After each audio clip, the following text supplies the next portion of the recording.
네, 목사님 예. 저희가 지난번 촬영 이후에 한 2주가 지났는데 예. 혹시 뭐 그 안에 또 특별한 변동 사항이 좀 있으신가요? 특별한 변동은 없죠. 예. 잘 지내고 있습니다. 예.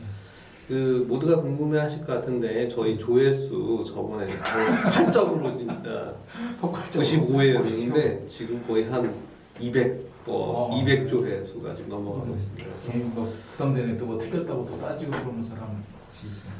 예, 물론 그러실 수도 있는데 그냥 서박사님이 잘 나와주시고 그래도 뭐 200분이 봐주셨다는 게 너무 네. 참 아무도 안 볼 줄 알았는데 그렇죠? 그래서 저희가 그때 지난번서부터 저희가 이제 그 합동교단의 그 헌법에 대해서 얘기하고 있지 않습니까? 네. 그래서 지난번 저희가 그 정치편 1조, 2조까지 했고 근데 오늘은 이제 순서상으로는 이제 제 3조 당 회장에 대해서 얘기할 차례입니다. 그래서 지난번처럼 제가 한번 읽고 또 목사님께 좀 여쭤보는 식으로 제가 해보겠습니다. 그렇죠. 준비되어 있는데요. 제가 먼저 읽어보겠습니다. 당회장은 그 지교의 담임 목사가 될 것이나 특별한 경우에는 당회의 결의로 본 교회 목사가 그 노회에 속한 목사 1인을 청하여 대리 회장이 되게 할 수 있으며 본 교회 목사가 신병이 있거나 출타할 때도 그러하다. 예, 저번에 말씀드린 지금 이렇게 말이 어려워요. 어렵지만 네. 그냥 뭐 간단히 얘기하면 네. 당회장이 예. 없이는 당회 구성은 안 된다. 그러니까 당회를 하려면 우리가 그 큰 구조를 얘기했지 않습니까? 네. 그 교회의 이 민주적 구조. 네. 그러니까 교회의 그 구성원들은 교인인데 네. 교인들의 대표가 장로고 그런데 그 교인들끼리만 그럼 교회 구성이 되느냐? 노회에서 파송한 목사. 물론 그 교회의 주권이 교인들에게 있으니까 누가 당회장으로 오느냐를 선정하는 것은 교인이 한 거죠. 네. 근데 그 당회장이 여러 가지 이유로 뭐 신병이라든지 또 출타 일정 기간 이상 출타한다든지 그러면 지금 그 직무를 누군가가 대행을 해야 되는데 이걸 교인들끼리는 할 수 없다. 장로들끼리는. 그래서 노회에서 누군가를 청해와야 되는데 그래서 우리가 임시당회장, 대리당회장 그런 얘기를 하죠. 임시당회장인데 그 임시당회장을 노회에서 파송하는 경우 대리당회장은 사실은 그것도 좀 법적으로 여러 가지 설명이 있을 수 있지만 좀 비교적 단기간에 어떤 그 교회적인 사정으로 교회가 누군가를 청해서 노회 안의 목사를 청해서 임시적인 임무를 할 때 되게 대리당회장이라고 그러고 노회에서 정해서 파송하는 분들은 이제 임시당회장 그런 부분을 하죠. 그래서 되게 그 목회 현장에서 어떤 문제가 생겼을 때는 임시당회장 노회에서 파송하는 목사님 이제 그분을 중심으로 하는데 특별히 이제 통상적인 일들이 있잖아요. 예. 이제 그런 일은 그 장로님들이 그 임시 당회장의 역할을 대신할 수 있다. 우리도 국가도 그 예산 처리가 안 되면 준 예산에 의구해서 집행하는 뭐 인건비니 뭐 이런 거 진행하듯이 당회장이 없다고 뭐 아무것도 못 하고 있을 수는 없으니까 그런 통상적인 일들은 우리 장로님들을 통해서 진행할 수 있도록 법에도 돼 있지만 좀 교회의 여러 가지 목회적인 고유한 사역들을 해나갈 때는 노회에서 파송한 꼭 당회장이 있어야 된다. 지금 그 얘기를 하고 있는 거죠. 어쨌든 간에 그 어떤 분, 그러니까 대리 당회장이든 임시 당회장이든 당회를 열 때는 당회장이 꼭 필요하다는 말씀이신 거죠? 그렇죠. 일반 사회에서도 그렇잖아요. 의장 없이 회의가 진행이 안 되고 혹시 또 뭐 전체 조직과 좀 반대되는 뜻을 펼치고 싶은 회의를 열고 싶다. 이제 이럴 때도 보통 뭐 비송 사건 그러지 않나요? 법원에다가 요청을 해서 우리가 이런 사람을 의장으로 세우겠습니다. 예. 이런 허락을 받아서 진행하듯이. 보통 이제 당회장님이 담임 목사님인 경우가 많잖아요. 그래서 근데 지금 구별하신 게 대리 당회장, 임시 당회장 이렇게 구별해 주셨는데 여기에 사실은 좀 구별이 아까 뭐 교회 노회에서 파송되신 분이 임시 당회장이고 또 뭐 대리 당회장은 어떤 분이신 아까 한번 말씀해 주셨는데 그 부분 한번 다시 조금 더 상세하게 설명을 해주시면. 대리당회장은 사실은 교회의 특별한 어떤 분규 상황이라기보다 진짜 요새는 그래서 현실적으로 잘 사용되는 것 같지는 않아요. 그래서 교회에서 뭐 목사님이 어디를 출타하시면서 누군가에게 부탁을 한다든지 이제 대리당회장. 그러나 사실은 교회가 이제 목사님과 장로님이라든지 교회 리더십권에 어떤 분쟁이 생긴 상태에서의 당회장 자리가 비었을 때는 뭐 거기서 스스로 누군가를 청해서 하기에는 또 다른 이해관계도 있어서 정하지 못할 경우가 많이 있죠. 그리고 그런 특별한 분규 상태는 또 노회에서 개입을 해서 질서를 잡아야 되기 때문에 이제 그런 때는 대리당회장이라고 하는 그 제도를 이용하기가 원천적으로 힘든 상태죠. 그러니까 노회에서 이제 임시당회장을 파송하는. 그러면은 이렇게 이해하면 될까요? 그럼 대리당회장 같은 경우는 이제 기존에 좀 표현이 좀 어떨지 모르겠는데 약간 평화로 교회가 아무런 분규 사항이 없고 평화로운 상황이고 담임 목사님이 정상적으로 어떤 업무 수행 중이신데 뭐 당에 어떤 뭐 멀리 외국을 출타하거나 아니면 뭐 어떤 병이 있거나 이런 어떤 사고 어떤 상황이 발생했을 때 그 목사님이 그를 대신해서 할 수 있는 분을 지정하는 경우가 이제 대리당회장이 된다고 보면 될까요? 뭐 그런 경우라고 볼 수 있죠. 근데 우리가 이제 법이 정해져 있지만 현실적으로는 네. 참 여러 가지 그 변수들이 많이 있더라고요. 교회도 보니까. 그래서 합동 측 말고 그 통합 측 최근에 교회 한 사례도 보면 노회가 이제 임시당회장을 파송해주면 좋은데 여러 가지 이유로 지금 임시당회장을 오히려 노회가 파송하기를 주저하는 경우에 교회에서 누군가 대리당회장을 청해서 그 원로 목사님이 대리당회장을 한 경우가 있죠. 그래서 그게 굉장히 교회 안에 여러 가지 노회적으로도 그렇고 문제가 되는 경우들이 있었어요. 이제 그런 경우는 임시당회장이 와야 될 경우인데 당회가 의논을 해서 그냥 대리당회장을 노회의 의지와 상관없이 청하는 경우. 사실은 그런 건 평화의 시대에나 가능한 일인데 이제 그런 일을 했다는 것 자체가 좀 문제가 될 수는 있죠. 그래서 아까 얘기하신 대로 그냥 일반적으로 이해하기는 그냥 평화로울 때는 대리당회장인데 문제가 생기면 대리당회장으로 그 교회 이해관계자들을 충족시키기는 힘들다. 그래서 노회에서 파송하는 임시당회장이 오게 되죠. 그러면 대리당회장이든 임시당회장은 뭐 당연히 노회에서 파송하면 목사님이 될 텐데 대리당회장의 경우에도 그 목사님이어야 되는 건가요? 아까 말씀 중에 잠깐 장로님도 가능하다는 걸로 말씀하신 것 교회 같아서 보면 이제 그렇게 돼 있죠. 그래서 통상적인 그저 일상적으로 진행되는 어떤 일, 우리도 뭐 회의할 때 꼭 의장 사인이 필요할 텐데 네. 그러면 지금 대리당회장도 없고 임시당회장도 없는데 교회에서 통상적으로 진행되는 일에 뭐 결재가 필요하다. 이제 이런 경우는 가능하다라고 장로님들 중에서 그 당회장의 역할을 수행할 수 있다는 거죠.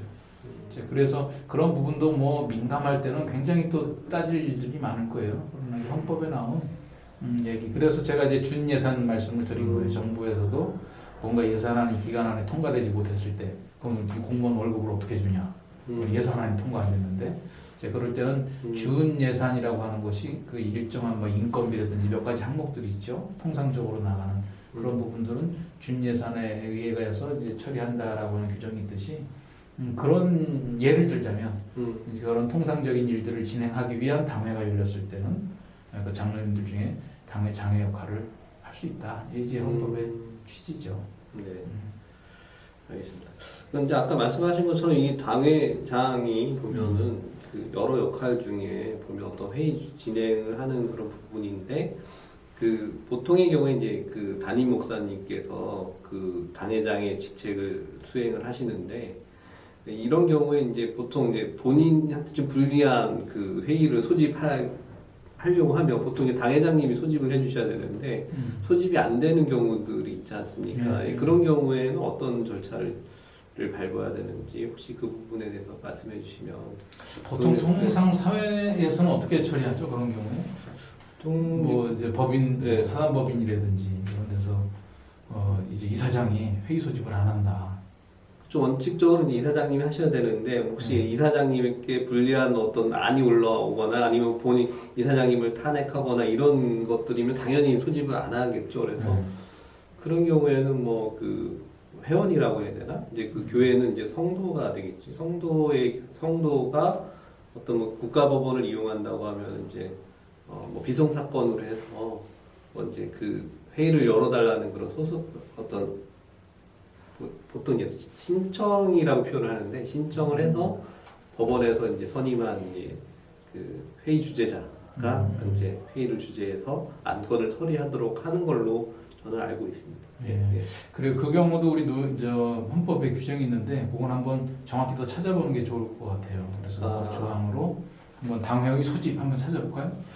지금 찾을 수 있을까요? 저희가 이 볼륨이 있어가지고 이 책이 이제 회원들이 회원이나 이제 주주들이 이제 요청을 하는 걸로 되어 있는데 이거는 그냥 뭐 의장이 그런 없어도 일반 단체의 법에 비해서는 네. 그 이제 교회의 입장, 교인의 네. 입장에서 당회를 소집할 수 있는 그 뭐 권한이라고 그럴까 그런 게 좀 더 강한 편이죠.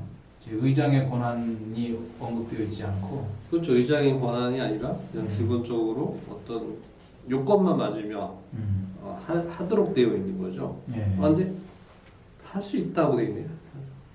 할수 이거는 있다. 이제 만일 목사가 없는 네. 경우에 필요에 의해 왜냐하면 그 아까 그 네. 임시당회장, 대리당회장 얘기했듯이 이제 그런 경우에 네. 당회장이 없을 수가 있잖아요. 네. 이제 그럴 때 당회가 필요할 때는 어떻게 하느냐?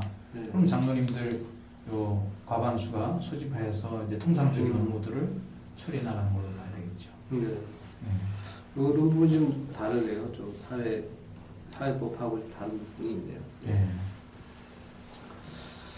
그렇습니다. 그럼 참 그 당회장이 조문 하나만 봐도 굉장히 참 저희가 그 보니까 그 할 얘기는 좀 많이 있는 것 같습니다. 예. 그래서 좀 서 박사님이 생각하셨던 네. 것보다 당회장의 권한이 그렇게 일반적인 단체의 이사장보다 네. 좀 어떠신 것 같으세요? 이 다른 뭐 당회장님의 어떤 직책에 대해서 저희가 살펴보진 않았지만 제 3조만 봐서는 그렇게 특별한 권한이 있어 보이진 않습니다. 그냥 단순하게 어떤 해물을 주지하는 정도의 그런 역할이라고 봐야 될 것 같습니다. 그래서 소집도 아까 그 이제 소집의 네. 그 권한을 봐도 장로들 과반수가 요청하면 소집을 해야 되는 것으로. 근데 저희가 보면은 그 저기 보면은 그 어떤 교회에서 보면은 담임 목사님이라 표현할 때도 있고 당회장님이라 표현할 때가 있는데 기본적으로 당회장님이라는 그 뭐랄까 그 직책을 좀 더 선호하는 듯한 그런 느낌들을 많이 받거든요. 왜 그럴까요? 글쎄 저도 그게 좀 궁금합니다. 왜 그런지 사실 목사님은 설교할 때 이 당회장이라는 건 직책은 사실 이제 회의 주재할 때 필요한 그런 명칭인데 뭐 당회장님 나오셔서 설교해 주시겠습니다 이러잖아요. 이런 데도 이런 교회도 있죠. 이런 데가 아니라 이런 교회도 있는데 그런 거 봐서는 좀 약간 부적절한 용어. 그래 지난번에도 한번 말씀드린 것 같은데 네. 우리가 그 당회장이라고 할 때 그 영어로 뭐 프레지던트 네. 개념이라기보다 원래 그 모더레이터 네. 개념이다. 이제 그것만 잘 알아도 당회장의 역할이 무엇이냐라고 하는 걸 알 수 있고 또 회의 소집도 아까 예를 들어 뭐 장로님들이 당회 소집을 요구했는데 당회장이 출석을 안 한다. 네. 그러면 사실 또 당회가 성립이 안 되겠죠. 네. 그래서 뭐 그런 식으로 뭐 목사님이 자기의 어떤 권한 행사를 하실 수 있을지는 모르겠지만 그렇게 되면 이제 목사님이 불응하는 것이 되는 건데 일단 우리 그 당회 소집에 있어서나 운영에 있어서 기본적으로는 당회 장의 역할은 자신의 어떤 권한을 행사하는 것보다 교인들의 그 여러 가지 의논을 잘 섬기는 역할이다. 그게 오늘 이제 법에서 확인할 수 있는 내용들이죠. 사실 그러다 보니까 그 당회의 역할은 뭐고 재직회의 역할은 뭐냐고 직무에 대한 것들도 굉장히 구분되는 건데 우리 그 장로교단 안에서 많이 좀 현실화되지 않고 있는 내용들 중에 그 부분이 있어요. 그래서 그 부분은 다음에 한번 우리 서 박사님이랑 더 얘기를 좀 해봤으면 좋겠어요. 당회와 재직회와 공동의회의 네. 그런 차이 그것도 우리가 기본적인 틀을 얘기할 네. 때 언급하긴 했는데 그 부분 좀 더 얘기하면 한국 교회의 특히 뭐 장로교단 같은 경우에 헌법적인 취지에 따라서 어떻게 운영돼야 되는 거냐 이제 그런 생각들을 우리 일반 교인들이 좀 잘 이해할 수 있으면 좋겠다. 다음번에 한번 그런 얘기 해보죠. 예. 아무튼 오늘 보면 교회 분쟁 현장에서도 보면은 이제 당회가 굉장히 중요한 역할을 제 역할만 한다고 하면 분쟁이 초기에 많이 해결되는 경우들이 있는데 당회의 어떤 기능 자체가 좀 뭐랄까 제 역할 못해서 좀 분쟁이 확산되기도 하고 뭐 그런 경우들을 봤을 때 사실 오늘 제 3조 당회장에 대해서 봤지만 저희가 목사님 말씀하신 것처럼 저희가 이제 추후에 이제 당회의 역할이라든가 직무라든가 재직회의 어떤 직무 이런 것들을 좀 다시 총체적으로 보고 다시 이 부분으로 온다고 하면은 또 새롭게 또 좀 이해가 될 수 있을 것 같습니다. 예. 그래서 오늘 대참하셨습니다. 아니 사실 이게 좀 오늘 그 새로운 좀 장소에서 저희 여기 여러분 안 보이시죠? 여기 수백 명이 와 계시거든요. 그래서 수백 네, 그래서 너무 영적인 눈을 가지고 계시는 네, 거죠. 너무 긴장이 돼가지고 목 중간에 막 목도 타고 그래가지고 빨리 끝나길 바랐습니다. 솔직히. 예. 그리고 또 다음 시간에 예. 뵙도록 하고 저희 있잖아요. 좋아요 이런 거 꼭 눌러주시고 구독 꼭 눌러주셨으면 좋겠습니다. 이거 되게 쑥스러워요. 네. 감사합니다.